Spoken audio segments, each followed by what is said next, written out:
Ratings, ratings, ratings, and more ratings. Don, I've got a problem today. There's steam. There's steam coming off my stream and off the neckbeard's necks on Twitter in the IWC. Ladies and gentlemen, my name is John E. Bottles.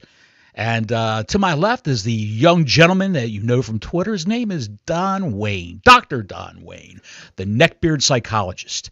And we have a lot to unpack regarding ratings for Netflix, big show on Raw, SmackDown from the other night, and everyone's favorite, AEW Dynamite. They tried a lot of different things. We'll go into that. And we have just a few sundry news tidbits we're going to get into. Not a lot. We got a lot to do. Don, what do you want to tackle first? If you want to do sundry, you better get it out of the way quick because this is going to be a loaded show. Screw the sundry then. Let's just go right into it. All the news, Don, all the news that's worthwhile revolves around what we're going to talk about in long form for these two shows. So let's get into it. What do you want to tackle first? Well, look, we got to talk about what happened first, right? So we were going to do a show Tuesday. We talked about it, said, no, let's wait. Mm-hmm. And I'm so happy that we waited to do the Raw review tonight where we're going to do this awful review of AEW, which was catastrophically bad. There's no ratings on that yet. I'm waiting to see what it was. It's like a tale of two. It was a tale of two shows. It really was. It really was. Raw was like, I'm here. I'm fresh. I'm new. I'm going in the right direction. The momentum's on our side. WrestleMania season is about to kick off. It really felt like a fresh start on the WWE show to me. And I want to talk about a couple of things that stood out to me, and then we'll talk about the actual show. But the nonstop bitching and complaining from the diehard wrestling fans. And I'm talking to both AEW and WWE fans there was only 4 matches. They talk forever. Why is it going on like this? Why is this guy in the ring? I don't get any of this. This show wasn't for you. This was them introducing themselves to a new audience. This wasn't about a die-hard 30-minute blood-splattering WrestleMania moment. This was about capturing new fans' attentions. Fans like Kay Adams, who was in attendance, who is a NFL personality that you don't know of. I know. But she was there. She was tweeting about it all night. Who's this person? Why should I care about this person? What's with this Undertaker guy? That was one of her tweets. Folks, if you tuned into this show expecting a WrestleMania show where you got match after match, I got news for you. You came in here delusional from day one. The other part I want to talk about this was the ratings got released today. And this has been a big point of contention. There's a lot to break down on all this. So where do you want to start with first? Do you want to tip your 10,000-foot view over what that was before we get to the ratings? Because that's just sort of it didn't stop Bottles with the complaining and the bitching from wrestling fans online for the last few days about the show. It was a good show for what it needed to be. It was on the #1 streaming service in the world, responsible. Actually, I saw the figures on this. It's responsible for 80% of streaming content. 80% of the entire planet gets their streaming content. I'm sorry, I misspoke. 80% of the streaming content that the people on this planet consume comes from Netflix. 80%. That's mind-boggling. Mind-boggling. And the WWE is like a flagship show on there now. This was a, hey, how you doing? We're the WWE now. You may remember us from the Attitude Era. You may remember us from the 80s. Oh, yeah, and all that other good stuff. And they even brought out a dinosaur. We will get into that later on. Yes, they brought out a dinosaur that's another news tidbit that made the national news. But which is crazy to me. The production values were off the charts, or off the chain, as the kids say. It was spectacular production. I think they ramped it up even more, Don, for this show than on regular network television. In fact, the feed, if you noticed, the feed looked so much better. The picture was so clearer. It really was because of the Netflix servers. And not only was it a new beginning, but it was an ending for a lot of storylines. Some of the main storylines the WWE has. Who's the tribal chief? Well, we found that out now. We're going to get tribal chief. We're going to get to that. Yes. Well, let's get into it. Well, here's the thing first. Some damn Cebu or Sabu or Samu, some shit came out yesterday. It's Samba, SAMBA. Samba is the service that it documents streaming numbers for smart TVs, not Fire Sticks, not Fire Cubes, not Google TV streaming boxes. The app that you download to your TV to stream something, the Netflix app that's downloaded to your TV, Samba will document how many people have used that across streaming platforms on televisions only, not through streaming boxes. So that's just another cog in the whole thing. That shit dropped yesterday where these people came out and said only 600-something thousand people streamed this show live the day of. It's not a good number of people. The neckbeards went wild. They were running wild through the streets for this number. They couldn't believe it. This is awful. This is so bad. It's the worst thing ever. And I didn't say anything. I said, I don't think that's right. I don't know who this Samba Simba bullshit is. I'm going to wait. Tony Atlas. Whatever. It's Tony Atlas's company. Samba Simba. I don't give a shit. I said, there's no way this is real. I know this was a big show for everybody, and I am confident Netflix and WWE are going to release a statement about it once they actually get the real numbers. Well, they got them. 2.62 million homes streamed it? Because I've got it saved here. Was that right? 2.6 million homes streamed it in the United States. Alone. In America alone. And they basically, even Meltzer said, they basically doubled the rating that they usually got on USA. They did double it. There's no other way around it. I'm just saying what Meltzer said. That's all. So here, let's do the math real quick, Bottles, because the average American household has 2.5 people in it, correct? I mean, I'm just going off the assumptions. Sure. If there's 2.5 million people, and it drew 2.6 million homes. People say, how do you get 2.5 million? How do you get 2.5 people? That's 2 adults and a child. A child is the half. Yeah, well, it's usually 2 adults and 2 children, or 2 adults and no children. Like, that's where that half comes from. Sure. And it sort of evens out. Or it's a 1 adult and nobody. That's how it works. The average American household has 2.5 people living in it. That's just your basic breakdown. That means 6.5 million people were watching this, could have been watching this in America. Now, I am not of the mindset that that's a hard and fast rule anymore. That's why they put the number out that said 4.9 million people watched. However, that's just a guesstimate. That's a guesstimate. They don't really know how many people actually watched. They have to base that shit off of what the numbers were that were streaming at the time. I can tell you from my example, there were 3 people in my house watching this on Netflix at the same time. So it's going to change a lot. One thing's for sure, at least 2.62 million homes watched this. A week ago, 1.5 million homes watched this. That's the difference. Right. They almost doubled the number. And Don, a lot of people have Fire Sticks, Fire Cubes, Fire TV Cubes, Roku devices. You know, a lot of people have Roku devices also, the little streaming boxes. And they also have those ONN Android boxes that Walmart sells dirt cheap. I mean, $20. You can't beat it for HD, you know, Android TV streaming, have all your apps on there and all that. So Samba only knows about the TVs. When you look at the big picture, you got 2.6 million devices streaming. In America alone. In America, yes. And what was the worldwide numbers? Oh, it's like, I lost count. It's like 4.9. Yeah. 4.9. Phenomenal. And that's just on the first night. Just on the first night. It's not repeat viewers. It doesn't count people who say, oh, I finally got time to watch Raw. I've been working doubles. Let me watch Raw tonight. Right. That just adds on to it. That's why Nielsen, who also documents streaming numbers, they wait a week, maybe sometimes 2 weeks, before they actually document the streaming numbers, because of people who have time-shifted viewing. That's what they call it, time shifting. The other part about this was literally when these numbers came out, the denial from the neckbeards and the AEW diehards has been something to witness like I've never seen before. They are literally going out of their way to tell you how this is wrong and there's no way it could be this way. We talked about this a week ago.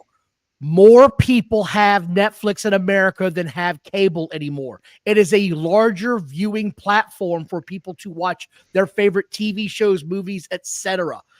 Cable TV is a dying product. There's no other way around it. It is.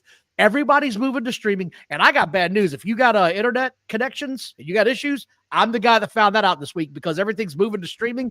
I didn't have shit for 12 hours. I couldn't watch anything but the hair grow on my head. It was a painful lesson to me as well. Trust me. Well, this is a very interesting story to tell how Don lost his internet connection. A drunk driver hit a telephone pole, which crashed into a cellular tower, which was owned by Verizon. So that also, the cellular tower also carries the fiber optic signal to the satellites. So not only did he not have internet on his TVs, his computers, his phone sucked. The phone connection sucked. He was trying to call me, and the sound didn't go through all the way, and he couldn't. He tried to load Twitter. It took 15 minutes for the page to load. Yeah. It would take 15 minutes to get an update. So yes. I couldn't even watch YouTube on my phone. It was the worst shit ever. But listen, everybody out there, sometimes keeping cable might be a better option. I was very impressed with the show, so let's go ahead and get into it with Raw. That is, we're going to talk about Raw real quick. Sure. Triple H was in the ring. Triple H he's the face of the company now. By the way, it's great special effect with the curtains dropping to see him. I didn't even know it was special effect. I didn't know. Neither did I. Neither did I. My mind. So they're going to start off with here's a quick little intro video. You knew that was coming. I saw it earlier on Twitter. I thought they did a phenomenal job with that. Then the curtain drops, and there's Triple H, and of course he's going to be in the ring. He's the guy that's the face of the company that's running the creative control right now on Raw and SmackDown. Why would he not be the guy in the ring introducing this audience? So if I had no problem with him being there. What got my attention was when I went to Twitter, people losing their shit over Triple H in the ring. Why do people pick the most minute bullshit to take issue with? There's no need for it. Of course he's going to be in the ring first, you morons. Your favorite football team's the Denver Broncos, right? That's correct. Now, when they fight a team, when they play a team that you don't like, when they fight a team, when they put on the boxing gloves, when they play against Kansas City, you're cursing out Kansas City. You're getting all mad about Kansas City. Yeah, I am. There are AEW fans who get mad about Triple H because the booking's great, the shows are great, he's running the company great, and what can I tell you? They've got. Sorry, I got drunk and hit your telephone pole for $5. You son of a bitch! That man was beside himself. Fluff all day. Fluff's going into he's going into a timeout. Thank you so much for that, Fluff. We really appreciate it. Yes, Super sir. Chat's open. I want to thank everybody for tuning in today. Please like and subscribe. Hit that notification button. I really appreciate everybody showing up, man. It's been a hard couple of days. Thank you for the $5 again, but please stay out of my neighborhood in the future drunken driving endeavors. I'll get you an Uber, pal. How's that? Not to mention the UPS guy. He's got a hard on for the UPS guy now. Oh my God. Folks, I've got a little retaining wall in my driveway because it's a long driveway that keeps you out of the ditch. It's a big brick wall on either side of my driveway because it's about a 3-4 foot drop into the ditch below. We had a lot of snow and ice here. The UPS man locked his brakes up trying to pull into my driveway, hit the patch of ice, smacked the brick wall, and knocked it into my yard. So now I got to find a mason to repair this while I'm dealing with the damn insurance company. I haven't gotten one call back or a text message or anything from any of the mason people I emailed. So I'm going to have to end up calling them again tomorrow. It just doesn't stop. Did you scream at the UPS guy? I'm going to go in the ditch, bitch. I didn't. He was a young man. He was freaking out as it was. He was like, oh, shit. I was afraid he was going to pull one of his dreads out. He kept pulling on his hair. I was like, dude, calm down. Get your supervisor on the phone. This shit happens. We'll figure it out. So, shout out to the UPS kid, man. Marcus, did you greet him in the driveway with the machine gun or without the machine gun? No. He had to walk down the driveway. He was like, I just hit your wall. I was like, oh shit. So I have not seen the numbers yet, Bottles, though. Have you seen the numbers on AEW before we get going any further? Real quick. You keep talking, and I'll search for it on Anyway, back to the WWE Raw show in LA. Here's what else got my attention. Yes. That building is brand new. It is incredible to look at. The lighting on the seats that was all red was absolutely amazing. And I don't know if it was just when they were sitting there. I think when they sat down in the seats is when that light would come on their seats. Did you notice that? Yes, I believe so. I believe so, yes. I think so, too. I think when they sit down in the seats, it was incredible. So a brand new building, it's the LA Clippers building. And then I had to look it up. I said, well, how many people are here? Because this looks like a shitload of people. 17,000 people were in the building, Bottles. It sold out. I know. Sold out, 17,000. What did you think of the look of this building? Because like I said, I thought it just looked absolutely incredible. State-of-the-art facility for state-of-the-art production values. It only upscaled WWE, made them look better. It's like, putting a new dress on the old girl, as they say. That's what it looked like. It was fantastic, Don. Loved every bit of it. I did too. Really did. No, I get you. I get you. I really enjoyed it. The other part I want to talk about, though, was The Rock coming out. Because, look, I'll be the first to say it. It was a little long. He was a little too slow coming down. He talked a little too long. But, again, he's on the board. He's going to come out. He's one of the biggest stars in the world, right? He's going to recognize all the people that made this possible. I didn't have a problem with him coming out. And, of course, the neckbeards go crazy. Why is The Rock involved again? I don't like this version of The Rock. Why is The Rock being friendly to everybody? This sucks. This was the CEO Rock. He had to put on a good face. He wasn't part of the show. He was part of the intro. I think we both see that because a few days later with people bitching about him, he came out and essentially told everybody the STFU, I'm 20 steps ahead of you. He knows exactly what he's doing. So everybody complaining that he wasn't being a heel, get over yourself. It's coming. This show wasn't for the people that watch this every week. It was an introductory show on a brand new channel. That's true. Bottles, you can chime in any minute. What's that? Quit surfing and looking. It's not there. I've already checked. I'm sorry. I dozed off for a minute. Is it still Thursday? Yeah. Okay. I was a little put off by the complete tossing away of all that character work around WrestleMania time where he was beating Cody Rhodes like a government mule outside by his tour bus.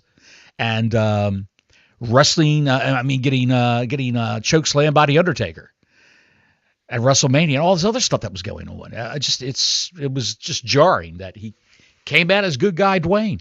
Good guy Dwayne. It didn't bother me. One of the board of directors, which he is. Yes. So. Yes. That's how I took this role. Like, you've got to be able to move in and out of the role. I didn't take this any other way. This was just him coming out as the board of directors, being there. Hey, guys, welcome to the show. I'm so glad you're all here. Not to mention, if everybody remembers, he and Cody Rhodes kissed and made up on Raw last year after Mania. They had the moment in the ring. It's sort of like before you see a Broadway play and one of the stars of the director comes out and thanks everybody for showing up, blah, blah, blah.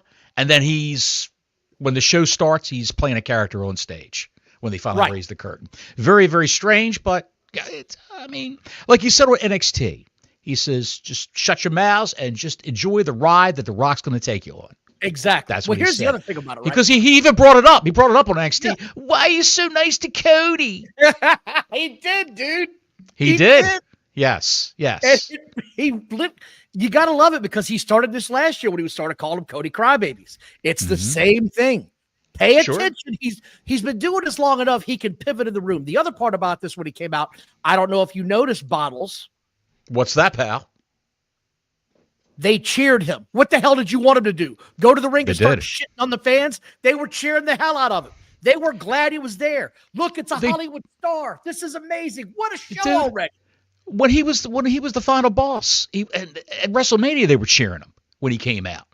They booed him when he was beating up Cody, but they cheered him when he came out. Every time he comes out, they cheer him because they know they're in for a show. That's why. They appreciate what the man does.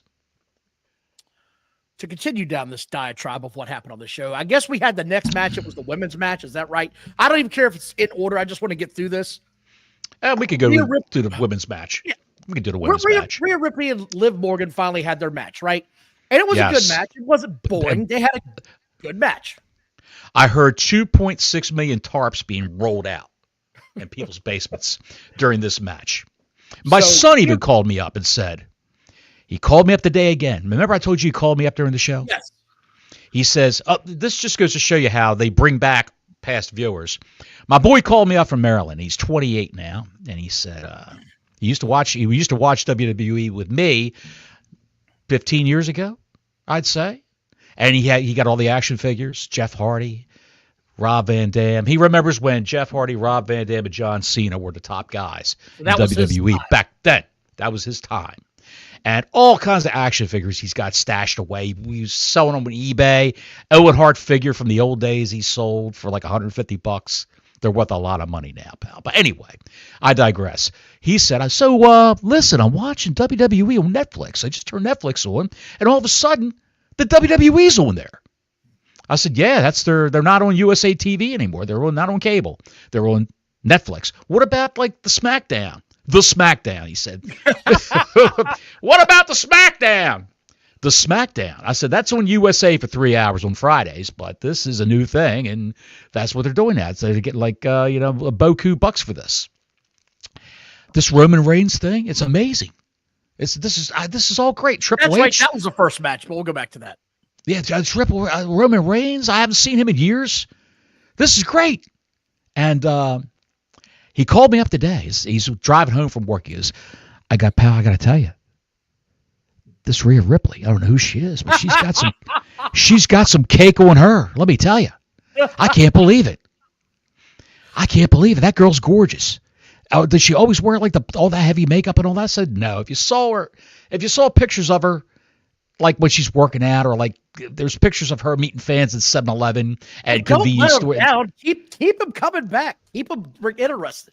I said she's gorgeous. She's a gorgeous girl. She's got blonde hair, but she dyes it black for the gimmick. I'm going to Google her and see what she looks like without all the makeup. He's all hot in the pants over Rhea Ripley. Well, I'm glad you said this because I want to get to this point on this whole thing now. Sure. The match was good. Went a little long for me, but I don't care because you're only going to have 4 matches. Rhea Ripley won the belt back, right? So it felt like, this is what you brought up earlier, it felt like we're finally closing this very long chapter on the Rhea Ripley Liv Morgan show. And we're going to move on, finally. And we're going to move on to something else. And by the way, Dirty Dom got the ring after the fact and tried to kiss and make up with Rhea Ripley, only to get Rochambeau'd and dumped on his head. So where does that go? Now, like, it sort of opens a book for all of this to sort of go its own way. Everybody sort of can go their own way now, right? Like, that's sort of how it felt to me is we're all going to go in a little bit different direction right now. By the way, thank you all for watching. Please like and subscribe. Please like and subscribe. Hit the notifications button. The super chat is open. Hit the ring-a-ling on the ding-a-ling. So, yeah, I felt like that was But then we come back to this. Rhea Ripley wins. The most over female star in wrestling right now. Let me say this again. The most over wrestling female star in the business. And people are crying about this. It's the what same. about Mercedes Moné? It's the same. Oh, please don't stop. Did you see the guy on Twitter? That had the picture of Rhea Ripley pushing Liv Morgan back into the ring from the apron? And she had her hand up in the gluteal cleft of Liv Morgan, pushing her back into the ring. He said, look at the way she's pushing her into the ring. That should have been me. That should have been me. No, I didn't see any of this. It was a picture he loved so much he posted it twice side by side. And I admitted I zoomed in just to take a look and see what was happening there. She looked like she was looking, Rhea Ripley looked like she was looking for spare change that she dropped between the couch cushions. That's what she looked like when she was pushing Liv Morgan back into the ring. But again, it felt like it warmed a young man's in other regions. Go ahead. Again, it felt like we're changing the page here. We're turning the page. We're moving on to something else. I'm glad to see this. This has run its course, maybe a little bit too long. I look forward to see where this goes next. But for everybody bitching and crying that Liv Morgan lost the title, get over yourself. This is the best run Liv Morgan has ever had in her entire career. It made her a humongous star in this company. She found the bitch mode, and it was great. So Stop with your whining and complaining about all of it. It's the best thing that's ever happened to her. And if you think Rhea Ripley isn't the biggest star in wrestling right now in the female division, you're deluding yourself. You're completely insane. Get over yourself. She is the biggest star in female sports wrestling right now. Hands down, not close. There's not a close second. None. No one comes close to her. Someone's coming back. And they, when they had a series of matches, it was during the COVID. Miss Charlotte Flair. Thunderdome era. Yes, Miss Charlotte Flair is coming back. Now, will she go to SmackDown or will she go to Raw? That's the question. Well, if she goes to SmackDown, that's where her husband's wrestling. So it would make sense for her to go there. It makes sense for her to go to SmackDown because she's going to come back as a face. They always come back as a face. No. It's rare they come back as a heel, buddy. It's supposed to be a whole gimmick change. That's what the rumor is floating the bowl, circling the drain right now. That's what they say the gimmick's going to be. But I wouldn't mind it. I wouldn't mind if she went to Raw and took one Rhea Ripley. That would be great. But I think the next feud for Ripley will be Io Sky. Io Sky wins the belt. Got to be. Because it's going to be a good dynamic of completely different types of wrestlers. She's a power girl. She's a high flyer. I look forward to that. I want to get this show moving again. We got to talk about the Bloodline feud. Again, to me, look, I'm just going to be honest. To me, the Roman Reigns matches sometimes tend to go a little bit too long and they get a little bit too drug out. This one was another one where just too much shit was going on. I'm not a fan of these. Yeah, I'm not a fan of these matches where everything goes. Anybody can run in. Like, that kind of shit drives me insane. Like, why don't you just bring a bat to the ring then if there's no rules and just get a quick 5-on-1 and beat the shit out of him and move on with life? Like, there's got to be some type of focus on the rules here. Otherwise, none of it means anything. The biggest part about this that got my attention was Kevin Owens came out of nowhere. I didn't see that one coming. And you know what? Hardly anyone talked about it. I saw one person post that on Twitter. What a hypocrite Kevin Owens is, someone said. Look at this. Yeah. And they had a little gif of him beating up,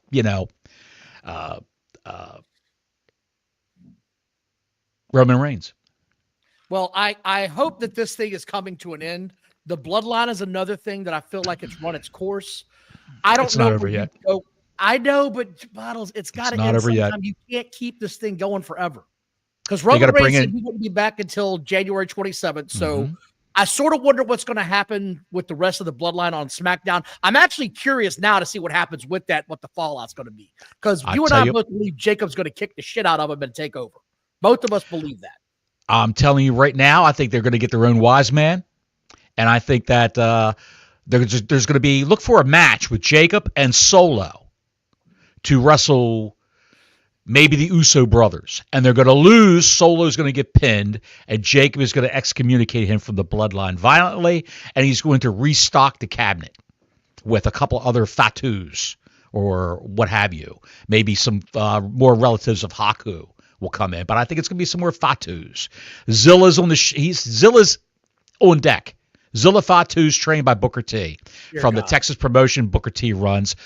No reality of wrestling, shuck it, duck it, quack, quack. I've had enough. Oh, my God. I hope Corey Graves. What? I've had enough of the Samoans Bloodline. I've had enough. Like, it's got to come to an end. Rock has to end it, and he's got to be the guy that ends it. There's got to be a new layer of the onion peeled off to see what's going on. There's got to be something different. It's got to get, yes, that's what I'm saying. Like, we can't go. I wouldn't mind. Dude, I wouldn't mind if they brought in a female to be the wise girl, the wise woman. A female in the Bloodline. I will throw my goddamn microphone out the window right now. Right now. You better tell your son to open a window. Don't let that happen. Anyway, on to the next. There was a couple of things like they kept showing all of the stars in attendance. I just want to touch on that real quick. I looked in the chat, and Larry's apoplectic now. That's okay. Super chats are open, folks. Again, I want to cover real quick. They kept showing a lot of stars. There was a lot of stars in attendance. Go ahead. The chick from Boy Meets World was there. I'm not sure what her name was. Topanga. Danielle Fishel. Danielle Fisher, yes. Yes. And her co-star from that show, Will Friedle, was sitting next to her. Got no blurb whatsoever. That guy he was pointing to, he was the best friend, I believe, of the lead character. And he's pointing to her because all eyes were on her. That show was after my generation, so I don't know. I did recognize Macaulay Culkin and a couple other guys, so I thought that was cool. And then we get the match that I couldn't wait to not see. You couldn't wait to not see it? I couldn't wait to not see it. I couldn't wait to not see this match. Because it was exactly what I was afraid it was going to be. When it came on, I was in taking a Meltzer. I didn't see any of it. Go ahead. Drew McIntyre comes out, and out comes Jey Uso. Jey Uso with Travis Scott smoking and lighting a blunt on television. Did not have that on my bingo card. That took over like wildfire. Apparently, Travis didn't get the rules and regulations memo for protocol on camera. Well, that and you're inside a building in L.A., I'm pretty sure that's not legal inside. Just a thought. Not even about the marijuana, but you're lighting up inside. So, is it legal in marijuana? I mean, is it legal in L.A.? Yeah, but you can't smoke in the building. They smoke in coffee shops. Well, I think they smoke out. No, they don't. They smoke once in L.A. I don't think so. I don't know, man. No, I don't know either. That shit everywhere. So. Anyway, this match was exactly what I was afraid it was going to be. It's been your typical Jey Uso match lately. It's just nonstop bad shit. Sure. I get that he's over with the fan base. I'm not going to cover this too in depth. Drew McIntyre lost. I wasn't happy about that. I'm a Drew McIntyre fan. I think he's one of the best in the business right now. So this is probably not over with yet. And then we got CM Punk, and we got the revolutionary guy. Who am I talking about? Seth Rollins, pal. Seth freaking Rollins. Don't forget the freaking. That's back again. And there were some, I don't know if you noticed or not, Bottles. There was some potatoes getting thrown in this match a couple of times, I noticed. Punk, after that last go to sleep, he told the ref to check on him. That's why the ref was down, and Punk was talking to him too. And they actually thought he was knocked out. But I guess it was a good sell job. He's got a black eye, Don, if you saw the recent picture of him. He's got a shiner. I do want to say this much. This match gave me what I wanted. There was a couple of spots I didn't like. I never like when you do the superplex and you roll into another move and the other guy that gave it to you takes it. I've always thought that was cheap and cheesy. I'm not a fan of that at all. Like, sell the damn move. Let me ask you this question. Go ahead. Is there real heat still between the two? I think there is. I think there's something going on. Okay. But they're professional, and they coexist. And they worked a little snug Monday night. I thought this was good for what it needed to be. They blew off their feud. Good episode of Raw, good introductory episode of Raw to the fans that hadn't seen it before. To all the naysayers that are the diehard junkies that don't get enough wrestling. Calm down, because you got NXT the next night, which did like 960,000 people, which is 975,000, Don. With The Rock and with, speaking of cake, there's a ton of cake. I told the boy when I was talking to him today, there's a ton of cake on NXT, pal, between Jada Parker and Lola Vice and Stephanie Vacker that will keep you busy for quite a while. Again, he has no idea who those people are. He says, Who? He started writing the names down. He said he's going to Google them. I said, have fun Googling those young ladies. Go back. And you know what, by the way? Ethan Page, I think. Was it Ethan Page that posted this? Ethan Page posted, NXT is on, the replay is on Netflix. Number 6 in the world, NXT. I think it's down to 8th today. I saw that. Down to 8th today. Oh, and by the way, they cleaned it up. There's no cursing on the show. They cleaned up some of the parts. They made it a little bit cleaner for the TV PG crowd. For NXT? Yeah. No. For Raw. Sorry. For Raw. Okay. Thank you all for watching. Please like and subscribe. Hit that notifications button. The super chat is open because now it's time to get to AEW, the show that will not stop giving you chlamydia every week. Wrestling chlamydia. God. Hello. My name is Johnny Bottles. Are you wrestling with chlamydia? We can help you out here at this. You are yes. 2,500 tickets were distributed for this show. 6,000 is the max capacity. So a little over a third of it was sold. Again, it looks better with this smaller capacity, the smaller venue. The ratings aren't out. Bottles already looked. It looks better that way. I will let you know when they come up. I'll tell you. I've got a little feed here. It's going. I promise. Anyway, this show looks better with this smaller building. The lighting is better. The crowd looks better. Still, that hard cam side was empty. And I'll tell you how I know. Because there are only 2,500 people there, and it holds 6,000 max. When Cope came out, you know who Cope is now. He came out, and he looked to the right, and he immediately ran over to the left and played to all those people over there. So still, they can't fill an arena. A small arena, a small hall, they can't fill it. Oh, yeah. One more thing, because we got asked about it in chat. Hulk Hogan did come out on Raw. We didn't talk about it. We probably should have. Yeah, we didn't talk about that. Yeah, it booed him out of the building. Booed the shit out of him. Booed him out of the building. There's a lot of reasons that he got booed. The racist take that he had, the racist rant that he went on, the amount of lies he's told in his career, the political aspect aside in LA. It's just one of those deals. It's kind of like the Ric Flair rule right now. Yes. You just need to go away. You've had more than your fair share of time in the sun. It's time to walk away. You've been on TV for 50 years. Mm-hmm. Just have a good, nice career or nice, retirement in the background. I don't ever need to see you again on my television. I just don't. And these guys can't walk away, Don. These guys from the old days can't walk away because Ric Flair's Ric Flair.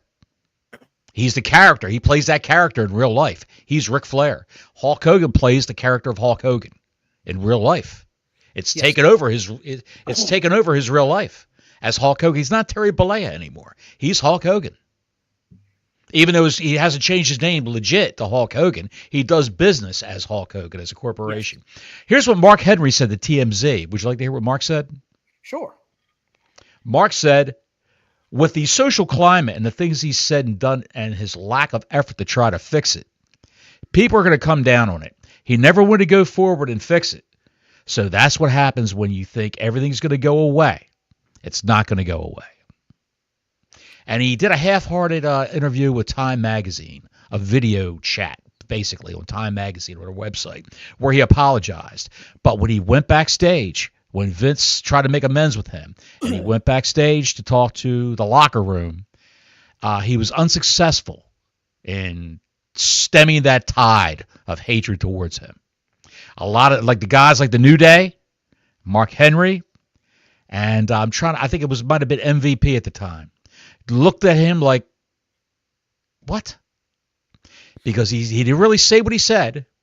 He just said that everyone misspeaks and things happen, blah, blah, blah. And hey, I was a drunk, racist asshole. That's on me. I'm going to get help. My bad. Please forgive me. What can I do to build this bridge with you? It's not that hard, man. I was screwing my best friend's wife on camera while he's filming it, and I dropped a couple of N-bombs and disparaged an entire race of people. Then I said everybody's racist. Everybody's racist in real life. Everybody's racist. So again, Hogan, what a guy. Don't come back on my television. I want to cover that real quick before we get back. Have you heard what he wants to do now? Have you heard? No, I'm not going to give him any more time. I've heard. I don't want it. No. I'm just going to say it real quick. He wants to come back. He thinks it's a great idea to come back as a heel manager.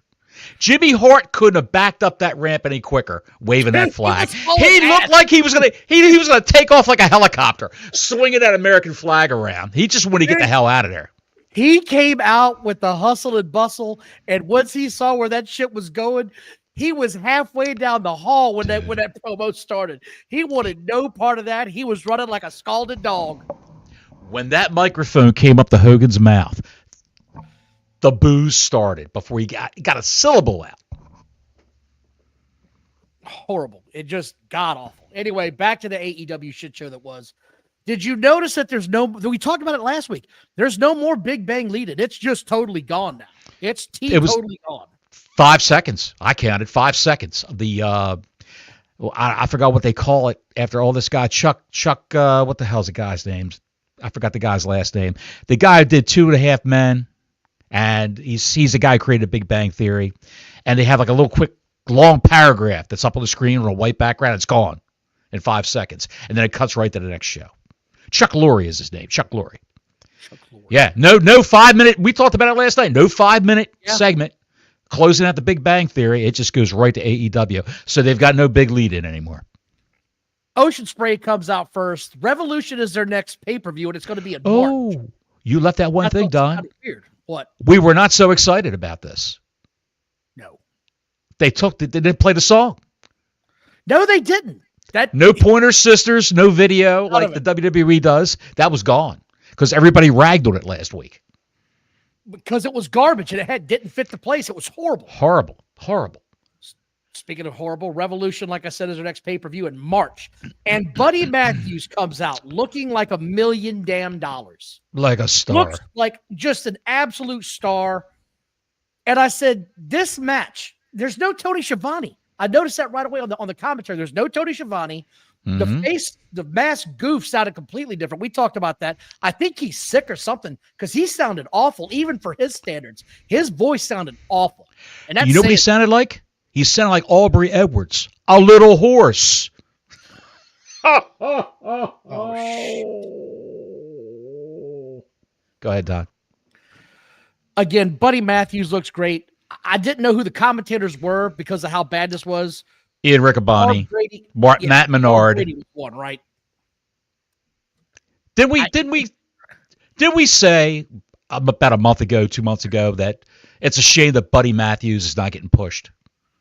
Yes. Mr. Rhea Ripley, by the way. That guy's married to Rhea Ripley, if you don't know that. So this match keeps going. And this is what I actually wrote it here. I said, this is actually not a bad match. The ref is counting when they go out of the ring. They're not doing super shit. They're going with the flow. I'm not embarrassed by this. And then they couldn't help themselves. And then, as typical with Ocean Spray, he's got to stop doing a million things at once and no selling everything. He just couldn't keep it going to where it looked like they were having a competitive match. It just, Here we go. We're going to keep doing this shit now. He gives them a finisher. They kick out another finisher. Here's another finisher. Okay, this time it really counts. It just, I don't understand why they feel it's a Wednesday night and you're kicking out of every goddamn thing. Why? 25-minute match, counting commercials. 25-minute match. Didn't need to be a 25-minute match. You need to open with some sort of like a quick match and then go right into a story, a little piece of business to push things along. Maybe bring people up on the speed of what happened last week.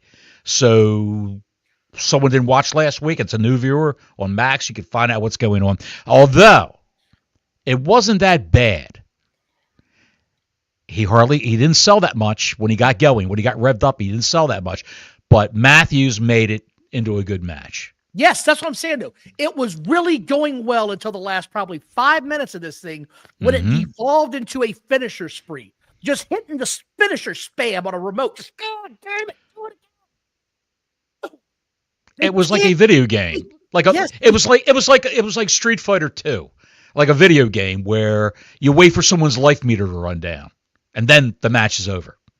Buddy Matthews' life meter ran down with a Styles Clash and that hidden blade gimmick where he just looked at him like Malachi Black did.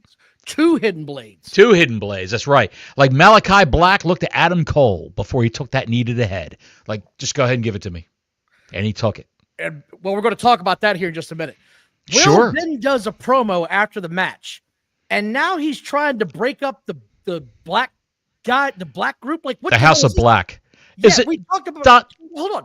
We talked about this a couple of weeks ago when Malachi Black had that match where he hugged everybody. When it was 2 matches, though, he had 2 matches where he hugged them after the fact, and everybody was like, "This feels weird. Is this guy leaving? Is Malachi Black going somewhere?"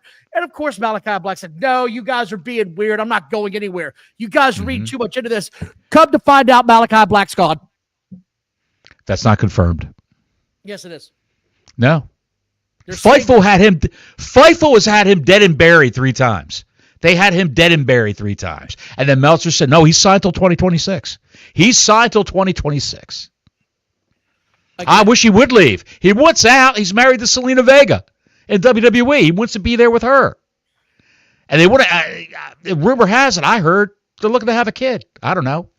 That's a rumor, but, you know how rumors are on Twitter. But I can hear it now. West Russell purist, Zelina Vega and Malachi Black are looking to have a child. They'll be announced on Twitter tomorrow or after someone sees this. That's what I heard. So who knows? $1.99 super chat. Don and Bottles, Malachi Black leaving AEW. Yes, WWE. And I believe it. Seems like it. It seems like it, but he supposedly signed till 2026. The rumor that what's out on the street right now is that end of the month, January, he's gone. That's it. Last day, January 31st. I hope so. He said on Instagram, like you said, Don, he said on Instagram after the Adam Cole match, you guys are being stupid. No, I'm still signed to AEW for a good long while. Blah, blah, blah, blah, blah. He might have been just towing the company line. He didn't want to lay anything out there. He's gone, dude. He is gone. Mm-hmm. I hope he is. Why else would you have these moments that they're doing right now with the House of Black and all this shit? Why would you tell Will, you're a really good wrestler, you should get away from that other guy? None of this shit adds up. None of it adds up. It doesn't make any sense at all. If look, that because he's leaving, then it's bad booking. That's the only way I can say it. In the Continental Classic, that little mini push for the doughy Brody King, who's the other member of the House of Black. Yes. That guy was winning a bunch of matches in the Continental Classic. You thought he was going to go all the way. Yes. So I could see how they split everybody up. I could see that. I could see that how that could happen. And Will Ospreay said, "Look, mate, if you need a partner, I'll be your partner." You couldn't understand a word the kid was saying. I don't know what he was trying to say. I don't know what he was trying to do here. It didn't. I don't know. It was a bad microphone. They got sound issues all the time on this show. It came off horrible. I don't know if it was a bad microphone, feedback from the house speakers, or he just can't talk. Yes to all three. Anyway, here we go. The PP comes out. I don't know why these people are here. These guys are just horrible. No, they're horrible.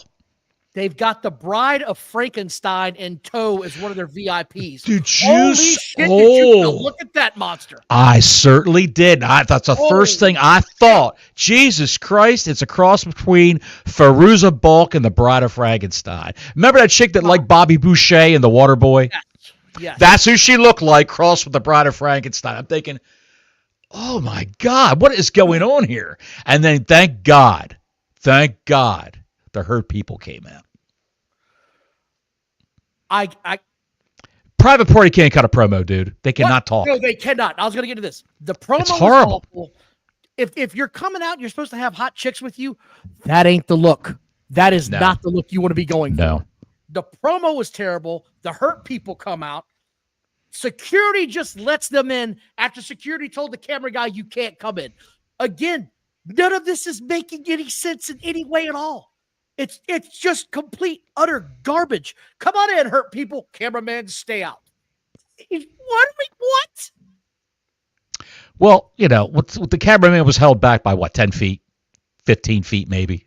Yeah, I get it, but it's just. I understand what you're saying, though. Just utter garbage. Lashley versus Mark Briscoe, and I said, "Oh no, he's going to kick Lashley's going to kick the shit out of Mark." It went too long. This was going. Another 20-minute match, dude. It shouldn't have been 20 minutes. Lashley should just have his way with people for a good 2 minutes, and the match is over. I actually didn't. That's what should happen. I got pictures this week. That was back. Yeah. I noticed that, so I did watch it. Mm-hmm. Lashley kicked out at one. Hurt Lock, and it's over. Like, that's what it was. Just, it was over. And then the PP run in. The PP run in, we're going to get new tag champions soon, I think. What do you think about the fact that they're going after the tag belts? And you can't put Lashley in the title picture because there's 15,000 people that want a shot at Moxley. Minimal. So I could see him taking the TNT title off of Daniel Garcia. Off that goof, just taking the belt away from him and squashing him. And that would be the end of it. Give that belt to Lashley. They should be belt collectors, these guys. But go ahead, Don. Because the next part of this, after the PP come out and they get into their little skirmishes, the casino gauntlet match from hell. And I fell asleep and had to go back and watch this shit. So did I. This was boring as hell. This thing was terrible. I don't know how else to say it. I woke up and King Ping Pong was coming out. I said, where the hell did he come from? I got to rewind this thing now because I clearly missed a shit ton of things. Because when he came out, Ping Pong has new music, but it swerves music. And then it cuts into some bullshit laugh that he does. What in the hell is this supposed to be? That's like the worst music intro I've ever heard. he was trolling people when trying to get them to think that Swerve was coming out. That's what it was. He's going to eventually the ping pong gimmick is going to go into a big feud with Swerve. Swerve is selling his injuries from last week. Of course, you know that. And I love the fact that the new heel Ricochet is getting booed out of the building from the little bit of people that are there. I really enjoyed it. This is a good thing for him. It is. Warrior JWR says, Don Bottles, do you guys think the AEW roster clowns Tony Khan behind his back? They definitely do. I want to say yes. They definitely do.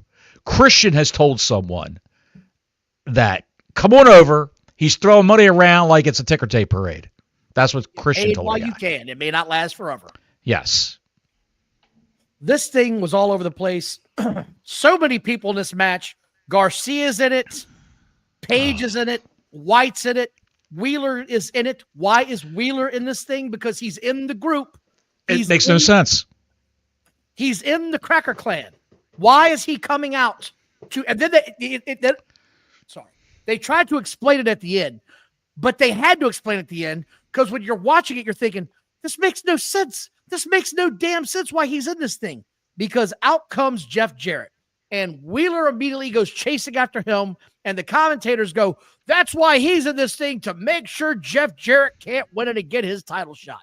Because now apparently Jeff Jarrett is such a threat to win the world title because he had one promo a week ago. When Jay White came out and then Hangman Page came out, I had high hopes for this. And then the number 3 guy was Wheeler. And I said to myself, I said 2 things. I said, has that man ever lifted a weight in the last 6 months? Wheeler Yuta, of course. And what do the inside of my eyelids look like right now? I had to go back and rewind it this morning and watch that match because I fell asleep and then I woke up and I just fast forwarded to Powerhouse Hobbs winning.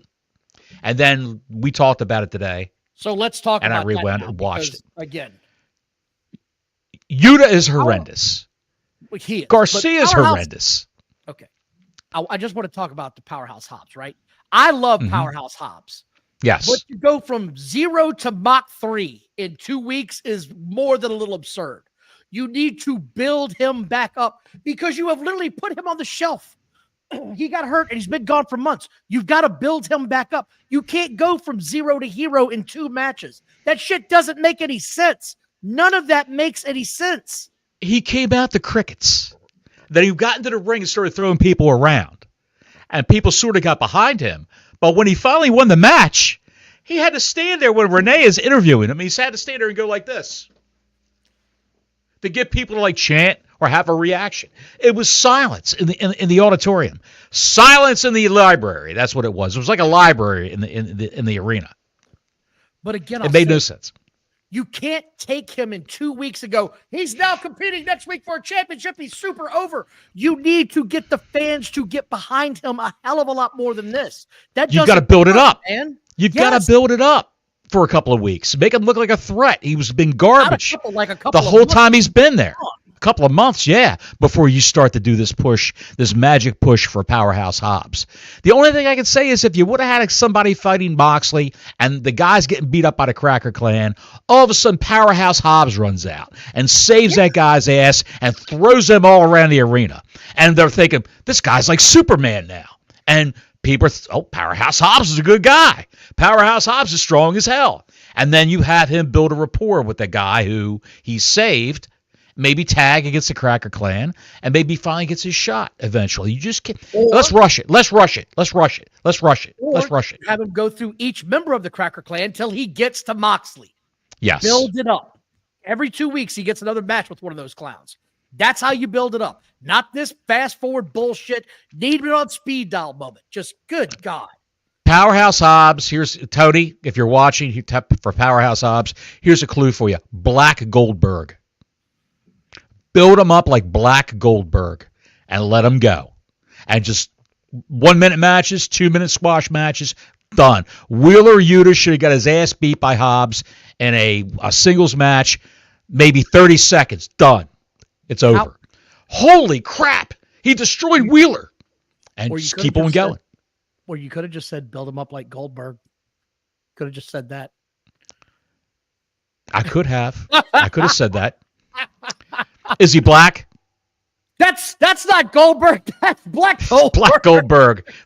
Look, dude. They put a T-shirt out for the guy, big black and jacked. Okay, so you know what I'm saying. If he was Powerhouse Hernandez, I would have said you build him like a Spanish Goldberg. That's what I would have said. You need to bring him along like a black Jewish Goldberg. Jesus. Hobbs says, I can't have a match on Saturday. I'm going to be at the shul. I got to go for a bar mitzvah. Oh, my God. Don Bottles, what do you guys think about the New Japan announcer getting suspended for insulting AEW? I think it's a bunch of bullshit. He was being a heel. He was being a Bobby Heenan of New Japan. That's all he was doing. He was being a Bobby Heenan type announcer, heel announcer for New Japan. And Tony Khan got butthurt over it because he's so sensitive. And look what happened. I don't know what else to say about it, Warrior. I think it's a complete bunch of bullshit. Honestly. But the guy did speak the truth. They took all the stars. Yeah, they took the stars. They've ruined their product. They have nothing to show for it. That company today is in worse shape than it was. And I would say in the last easily 20 years, right? It's in the worst shape it's been forever. Why would you have a guy suspended for speaking his mind? Oh, because you literally took all the talent from him? Like, he's not telling any lies here. Tony Khan is the most sensitive asshole known to man when it comes to this. He's a billionaire that doesn't know how to be social with people. And anytime someone speaks ill of him, he cries to daddy. God knows he just got ripped on ESPN because of the Jaguars, because of the way he runs that dysfunctional. Did you see that? Kid. The guy called him the kid. It was terrible. Thank you again, Warrior, for the super chat. Please like and subscribe. Hit the notifications button if this is your first time here. We're glad you showed up. Then we get the Renee Moxley Good interviewing Hobbs after the match. Hobbs needs a mouthpiece. Put him with MVP. He's not ready for that moment yet. He's just not ready for that moment yet. Yeah. He's not ready to go out on his own. But did you see Renee Moxley Good's face when he said, I'm going to make him my bitch? For the first time, it looked like she took umbrage with someone talking bad about her husband. Finally, they acknowledged the fact that those two are married on TV, basically. You could see it in her reaction. It was visceral. She was like, oh, my God, I can't believe you said about my husband. So I got that. Finally, they did something with it. I was hoping you noticed that, because next we got a Hook recap, and I just wrote, nope, fuck that, not watching this. Got no time for this. Where's Fast? No match, just a quick recap. Just a recap for a match that's not even on the show. What does that, why? Why are you wasting time with that? Pushing a storyline along that's not even being forwarded on the show. Why would you do that? I don't know. Then we get the Double J interview. He comes back out. And then suddenly, though, MJF comes out. So it looks like we're going to get an MJF Double J number one contenders match is what it sort of looks like to me. I don't know what it looks like to you here. That's sort of how I took this. What did you think of I'll just say this much about this. MJF is still one of the best on the mics. He said, you didn't just beat you up. Like, that shit made me pop. Like, how are you going to contend for the championship? You just got beat up by Wheeler Yuta. What are you doing out here, old man? This was hilarious. It was a lot of MJF on the microphone here, and I mean a lot of MJF on the microphone here. Double J didn't say much at all. But at the end, Double J was a pro on the mic. He put a nice knot in the bow. He tied the bow on the top of the package very nicely at the end, and I want to see more of it. It made me want to see more of where this is going to go, with MJF interfering in Jeff Jarrett's matches to help him along. That's what's going to happen. Wrong. This got me intrigued, honestly. Now, Jeff Jarrett being the world champion, I have no interest in that. Jeff Jarrett, MJF having a match, I could see that for a number one contender. Now you've got my attention, because I know. No. He said that if Jeff Jarrett wins the belt, he wants the first shot. Yeah, but I think we're going to go somewhere else with this. I think you're going to see them have a number one contenders match when it's all said and done. I think this is how you shift. I think this is how you shift the belt from Moxley to a feel-good moment with Jeff Jarrett winning, and then right away, MJF is going to beat Jarrett for the belt. I wouldn't be surprised if he forces a match with Christian for that contract. You know, he's carrying that contract around the briefcase. That's their version of the Money in the Bank. Yeah, Wouldn't be surprised to see MJF have a match with Christian for that. I had a clipboard like that when I was in the Army when I had to do a bunch of inspections. There's a whole big, if you open it up and there's like 45 forms in there. Triplicate, you got to sign the shit. I used to hate doing that shit for the AG. God, I hated doing that job. Cope comes out next and he calls Mox. Who? Cope. The guy with the lead, with the legend shirt? Legend? I bet they're selling a lot of those on shopaew.com. I believe this was a decent promo. He talked about breaking his leg. He talked about breaking his neck. I didn't mind this at all. Suddenly he's close with FTR, which I was like, all right, that's weird. He said you threw Darby down some stairs. Dude, that shit made me laugh when they showed and no one's ever seen him again. When they showed his ass getting chucked downstairs again, I couldn't stop laughing. I know it was supposed to be a serious moment. I laughed like hell when I saw this. That had to have hurt. Mox comes out. He gets jumped. They start choking him out. Then they bring out the bag. Out comes FTR. Here we go. And then FTR gets the shit beat out of them because they got the one-man advantage. So, whatever.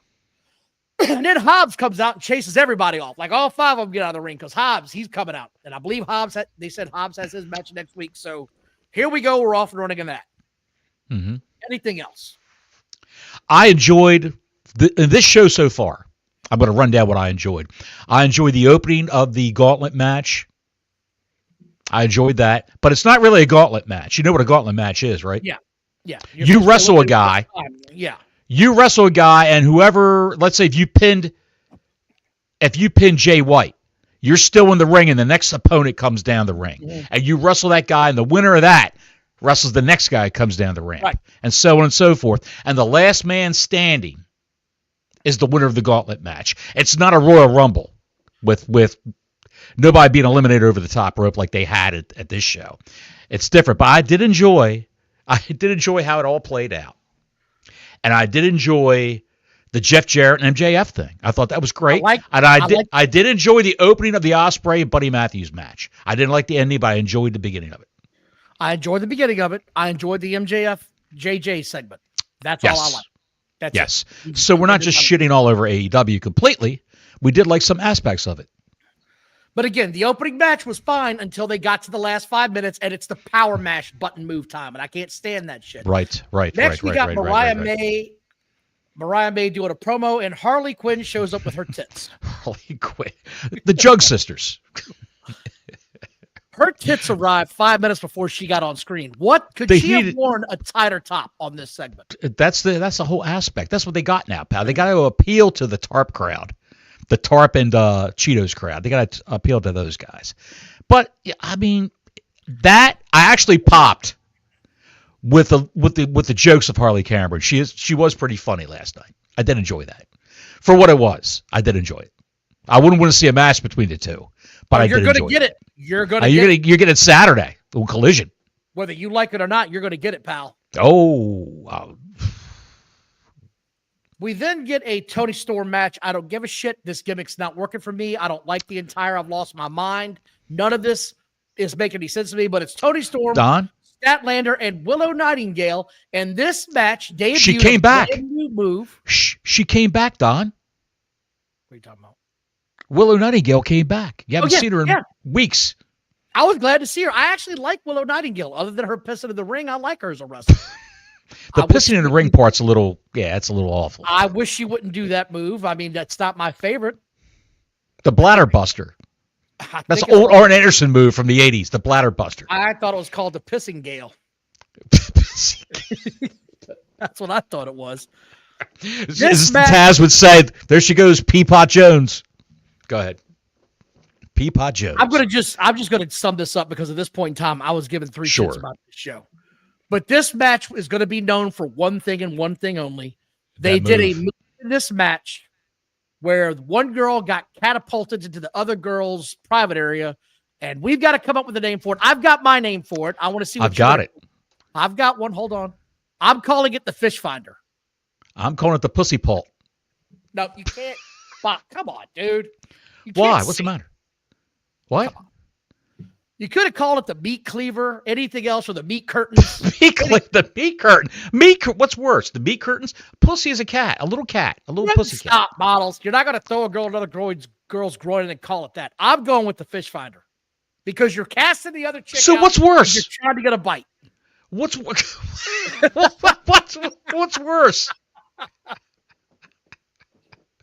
What is worse?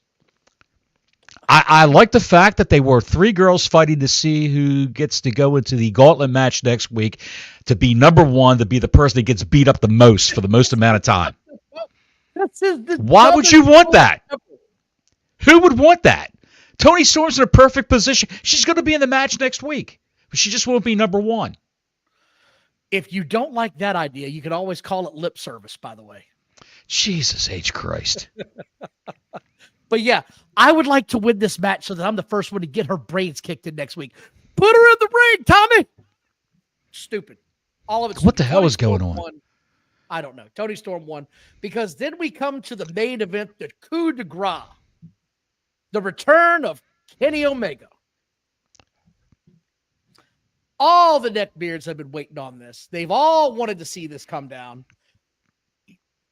And I got to be honest, this sort of left me flat when he came out. When he started cutting his promo, I don't know what it is about Kenny and his promos. I can't get behind them. They come off as effeminate to me. I don't buy him as a tough wrestler. That's why he had Don Callis for so long, I think. I think even TK was like, you know what? I don't think I need to have you out there cutting promos. We're going to let somebody else talk for you. He's a bit of a low talker. And when he was in New Japan, doing promos for the upcoming match, which happened last weekend, he was wearing a suit and everything, all dialed up. And today he walked in like he was a guy who just got off work at T-Mobile, and he's going through Winn-Dixie, pushing a shopping cart. That's what he looked like. It was just I didn't understand. It didn't have any urgency, did it? Like there was no urgency. No urgency. There was no drama to any of this. And everyone who follows AEW knows, despite the fact he talked about he almost died and he's not feeling great, but he's coming back for the fans because the adoration of the fans is what keeps him going. He just wrestled last weekend in a grueling match for like a half hour against some top opponent from New Japan Pro Wrestling at the Wrestle Dream show. So let's not ignore that and pretend this is his first match back coming up. It's ridiculous. I don't know. Anyway, he gets his ass kicked by Don Callis' group. I forget who comes out to save him? Brian Cage and Lance Archer, who, by the way, we forgot during the Gauntlet match when Ping Pong was in the match. Powerhouse Hobbs and Lance Archer played ping pong with Ping Pong. Remember, they were throwing him back and forth at one another like he was a ping pong ball.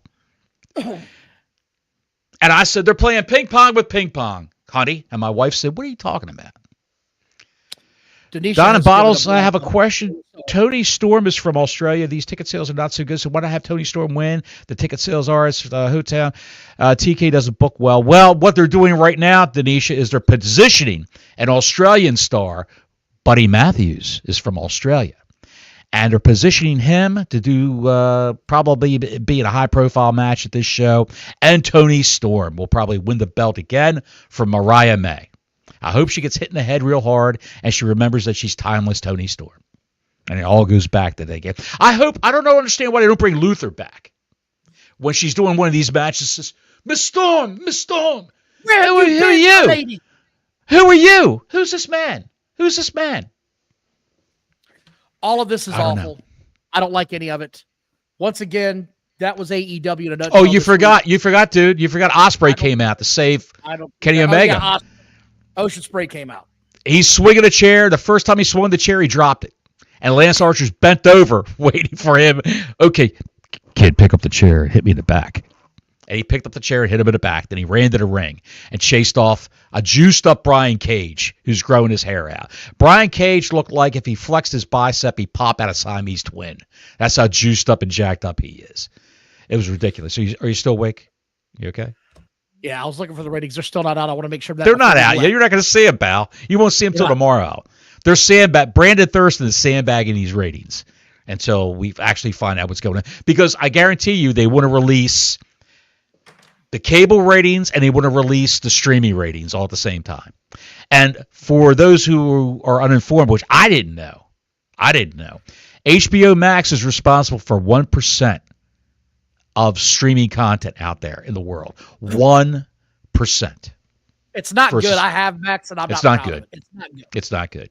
I had Max for a while, Don, for the DC Studios content, DC movies, all the Batman movies, the animated shit. I watched all that, and then I'm looking at the other content. Oh, Turner Classic Movies. It's always good to see some old black and white horror movies or gangster movies and things like that. And then when all that was watched, why do I still have this? Why? Well, we might be having that conversation in the house soon. I'm not really sure that we're getting our money's worth out of it anymore. So we're going to have that. But one other thing I want to talk about before we go is the people that charge you to listen to the show. The Dave Meltzers and that ilk of the world that want to charge you to listen.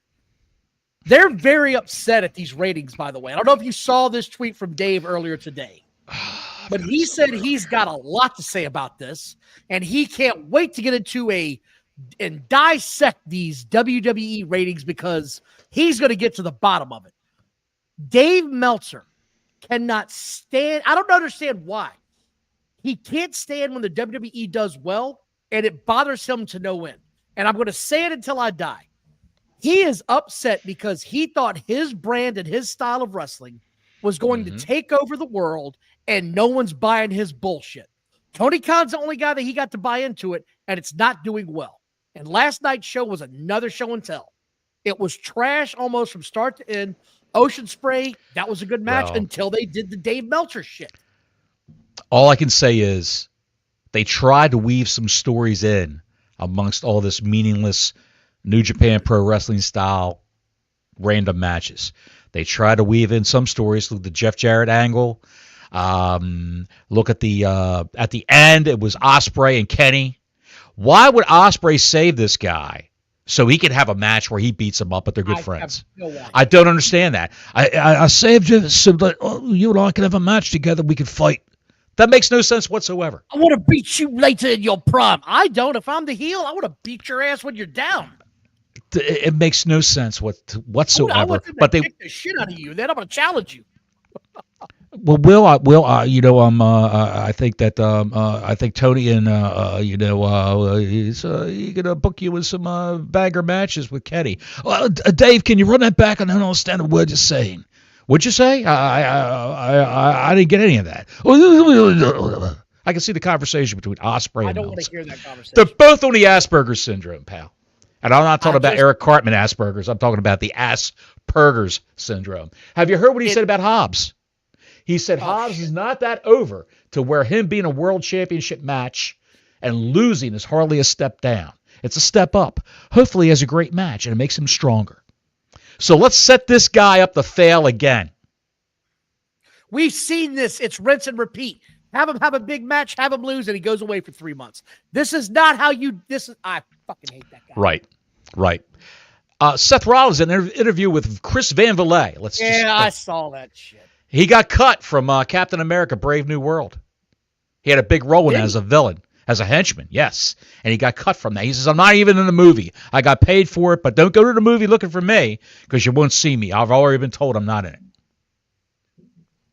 So, yeah, I could care less.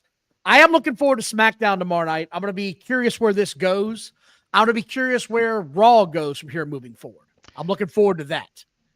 I got two more things, and then we can get the hell out of here. Well, I got a Meltzerism about Malachi Black. He said, if Malachi gets mad because he got mad last time, I just want him to know that he needs to get mad at the people in the back because the people in the back believe he's gone for whatever that's worth. Dave Meltzer, renowned wrestling analyst. Dave Meltzer. And Alexa Bliss is doing some things in other media. She's voicing Obiguro in the English dub for Netflix of Sakamoto Days. The series debuts on Netflix January 11th. So look for that in 2 days. You brought that up, so I'm glad you did because this is still cracking me up. Do you remember a couple months ago where I got into it with some neckbeard trolling saying, she's coming back any minute. I said, bro, she's not coming back for a while. Like, she might be a surprise entrant in the Royal Rumble, but I'm not even sure her wrestling career might not be over with full time. Like, I don't think she's happy being a mom. She's got all the money she needs. She has no interest that I can tell in getting back in the ring. She's practicing every day. Now she's doing voice acting. Get the hell out of here, you trolls. All of you are idiots. And the other part about this that we didn't cover real quick, Mercedes Moné has 2 more championships. And you know that's been so downplayed in the media. That really has. Dude, no one is talking about that. When it first happened, there was a picture of her with the 2 extra belts, and then silence, radio silence. I don't even know what they are. What the hell are they? Revolution Pro is a British promotion that Mina Shirakawa was the women's champ. You are not giving me the diatribe on this. You are not. Tits McGee. I'm just saying. I'm just rendering you the facts. Tits McGee was the champ. The other one is the eating an apple through a Venetian blind championship. That's what I'm saying. She's got belts that don't matter. What the hell is going on here? They mean nothing, Don. They mean nothing. But it strokes her ego, so that's what she likes. Speaking of stroking an ego, Chris Jericho's in a new movie. It premieres on Shudder. It's about a wrestling company lands a lucrative gig in a remote town out west, only to find themselves at the mercy of a cult leader with sinister intentions. Dark Match, featuring Chris Jericho, premieres January 31st on Shudder. Trailers out now. Is this based on Kevin Sullivan in Florida? It could be. It's very similar. It's very similar because there's a dark journey type gal right in the middle. Oh dear God! With she's got wrestling tights on and a chain.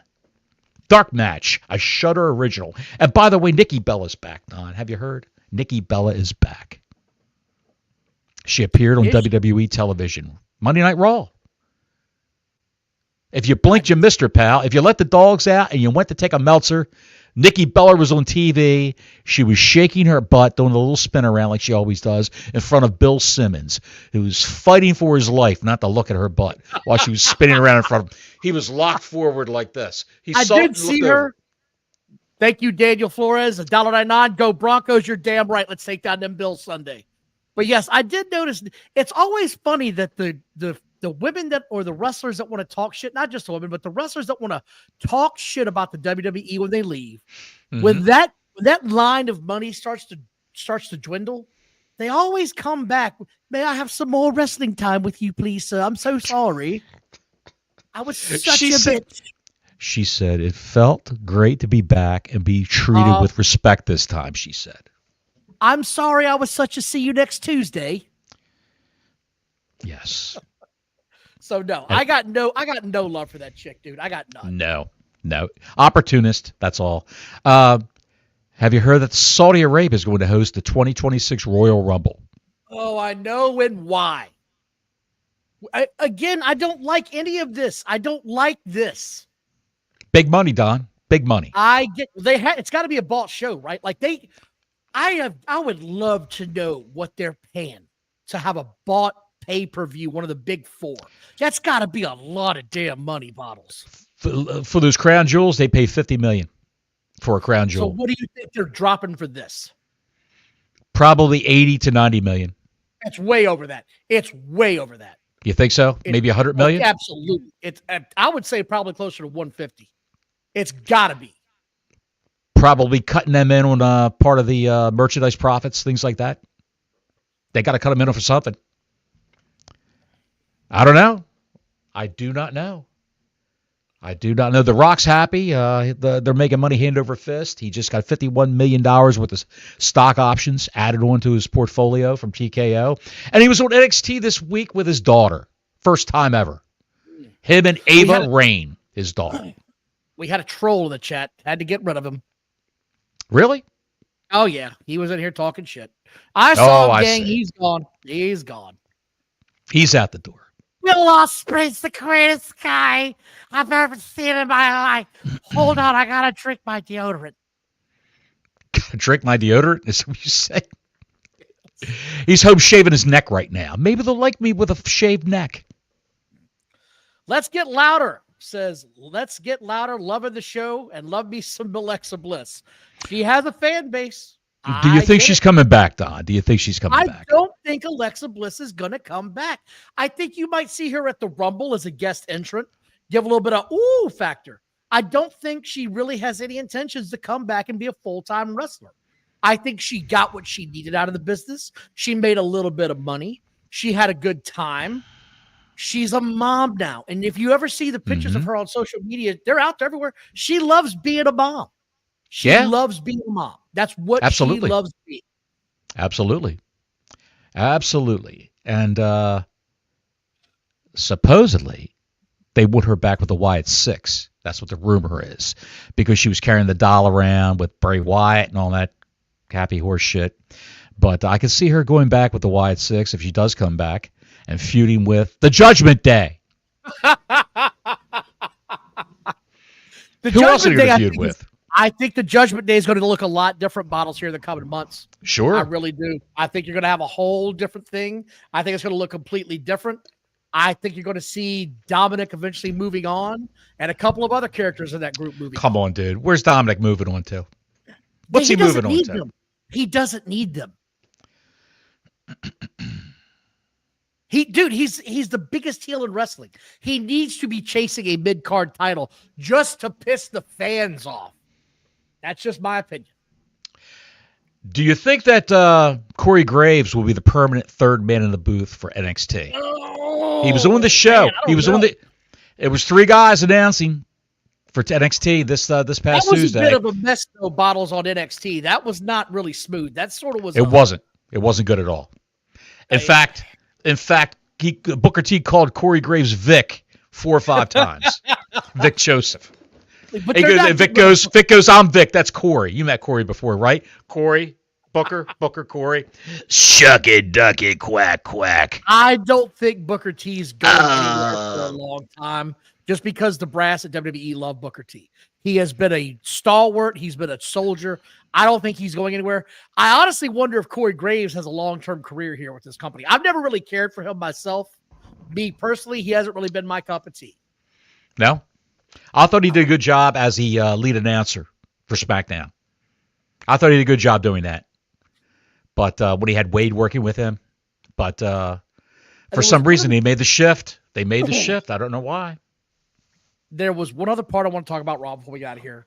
It was the return of Pat McAfee. I thought he was great. Sometimes he's a little bit over the top for me, personally. I thought he was great. The part that actually got me to laugh was the opening match. No, the opening match. Okay. When Roman Reigns is walking down and Pat McAfee says on the air, you can't see him, but he says on the air to Michael Cole, I'm up. Because out comes Roman Reigns. And for some reason, your dumbass is sitting down. He got Cole. He got Cole up there in the Jey Uso entrance. He got Cole up on the goddamn table. McAfee was lit all night long. That part cracked me up because as soon as he said it, Cole said, well, I'm standing up now. That shit. Yes. Me. I don't know why. Yes. I'm looking forward to watching this. Because Let's Get Louder. Threw a little money in. I'm going to put this up. And she had more charisma in her left breast than Monet has in her entire body. Alexa is amazing for her size. They hated each other when they were in WWE. Monet and Bliss hated each other, going all the way back to the NXT days. For good reason. Don't know why. I don't know what the backstory was with that. But they did not like each other one bit. Again. I had a fun show tonight. I hope you guys had fun. You guys and gals, we appreciate you all tuning in. Please like and subscribe. Hit that notifications button. We will be back next week. Same bat time, same bat channel. Bottles got me closing. What's that? Shucky ducky quack quack.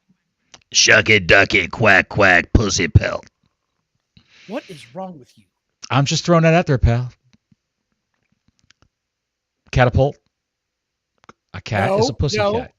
No. No? It's a fish. Until next week, Gordon Soley saying so long from the Sunshine State.